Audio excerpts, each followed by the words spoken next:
मेरे गढ़ में गला दुख विपता का फंदा। हाँ यह भी, या तो रहेगी। हाँ यह यानी अपनी हालात स्थिति बताओगा जो, और इस स्थिति को यूं बताओगा पंडित जी भाई किस कारण से हुई।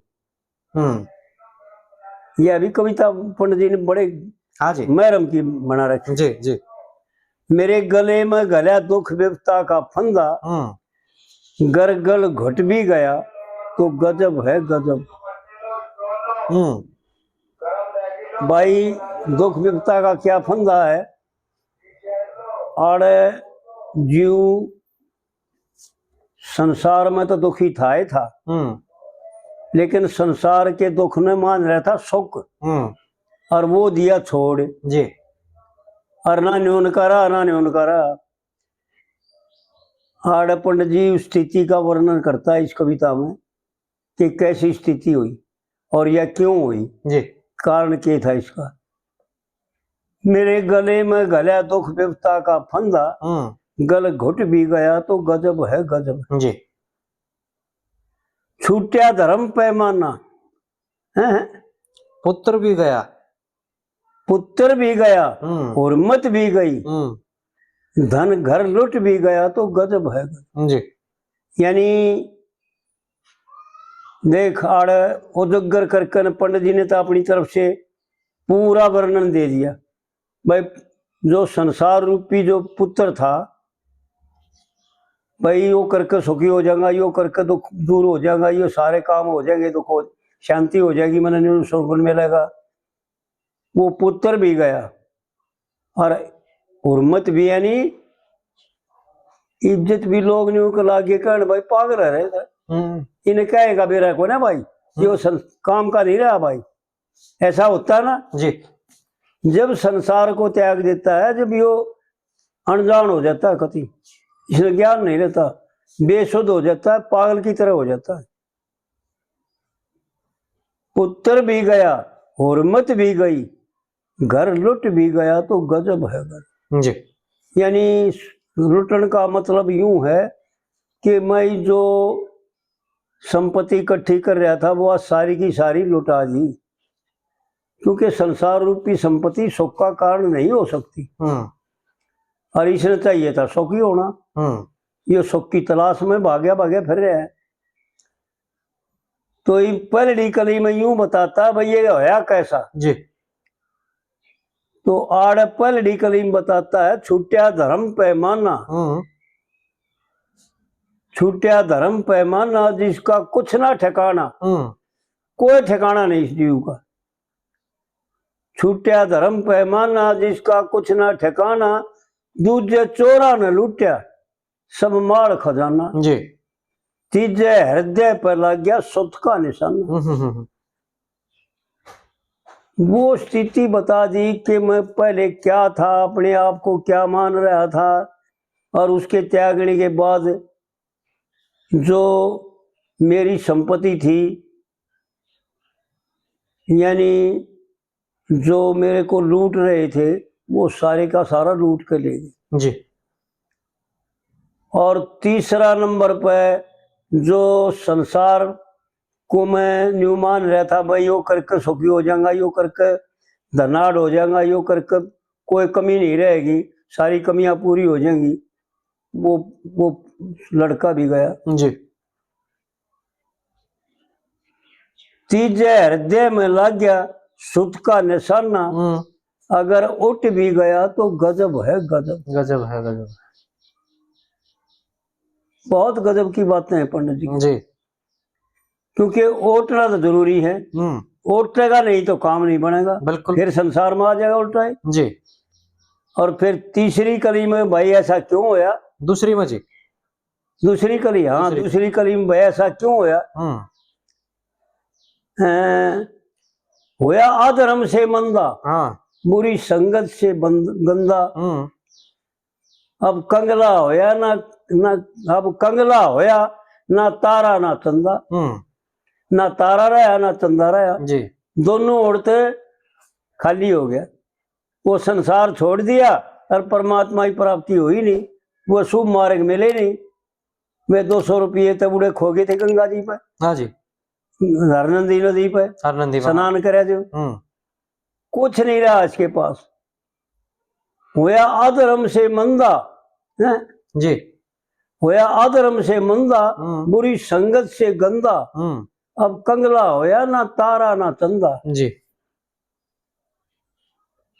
बुरे कर्मों पर कोई बंदा बेसमझी में जुट भी गया, ऐसा है ना। जी बुरे कर्मों पर कोई बंदा बेसमझी में जुट भी गया तो गजब है गजब। गजब है गजब। बुरे कर्मों के ऊपर बिन समझे कोई बंदा, हाँ, बुरे कर्मों को ऊपर बिन समझे कोई बंदा जी जुट भी गया तो गजब है गजब है गजब। और फिर यह तीसरी कली है, तीसरी बागी जी। हो कोई प्यारा किसी का,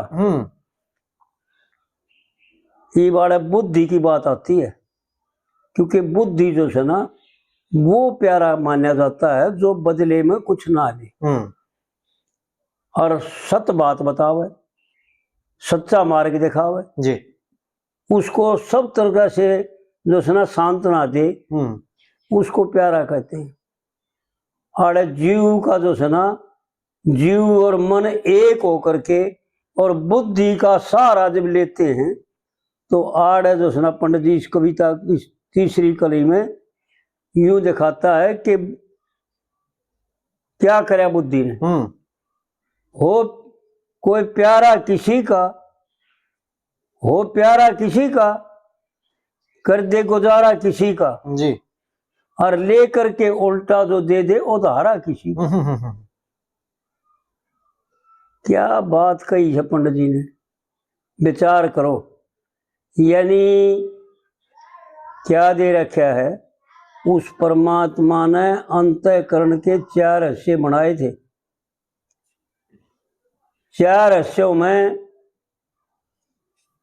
एक हिस्सा तो सत्य है, अटल है, और एक हिस्सा भ्रमित है जो चेतन है, चित्त जिसको चित्त कहते हैं। और मन और बुद्धि मिथ्या है दोनों। तो आड़ जो है ना ये दिखा रखा है कि भाई यो सारे का सारा प्रपंच जो है ना सबका सब मिथ्या है। हो प्यारा किसी का, जो कर दे गुजारा किसी का और ले करके उल्टा जो दे दे उधारा किसी का जी। और मुट्ठी भर भांग का बदले सितारा किसी का। यह मुट्ठी भर भांग है यो संसार, जो संसार के पदार्थ है, शोक है, यो जो महसूस हो रहा है, दिख रहा है, झलक रहा है। यो विद्वान पुरुष तो ऐसे उदाहरण देते हैं जैसे मृग तृष्णा का जल, रस्सी में सर्प, और जलधार, ऐसे ऐसे उदाहरण देते हैं। और यहाँ तक उदाहरण देते हैं कि कस्तूरी है तो उसकी सुंडी में, हाँ मृग की सुंडी में जी, और मान लेता है दूर कहीं, हवा से खुशबू मान लेता है लेकिन है खुशबू उससे की। इसी प्रकार के उदाहरण है विद्वानता के, विद्वान लोगों के, शास्त्रों के, कि असलियत क्या है। वो असलियत तो 100 कोस दूर हो रही, इतना भ्रम हो रहा तो हो जाता है कि बिल्कुल असलियत का तो नजदीक करना रहता है। बिल्कुल। मुट्ठी भर भांग के बदले सितारा किसी का, छुट भी गया तो गजब है गजब। लक्ष्मी चंद तेरी जान, हड़ लेगा कोई तूफान, ऐसा है ना जी। लक्ष्मी चंद तेरी जान, कभी हड़ ले कोई तूफान, और दुख सुख और गृहस्थी, दुख सुख और गृहस्थी को ना समझे अज्ञान, किसी का दिल गुर्दा हो फूलों के समान, यानी दिल गुर्दा किसे कहते हैं? जहां परमात्मा का निवास स्थान है, हृदय देश। आड़ पंडित जी ने इस आखिरी की कली में प्रत्यक्ष दिखाया कि इस संसार में क्या हुआ। ये संसार भाई क्यों छोड़ना पड़ा? इसलिए छोड़ना पड़ा।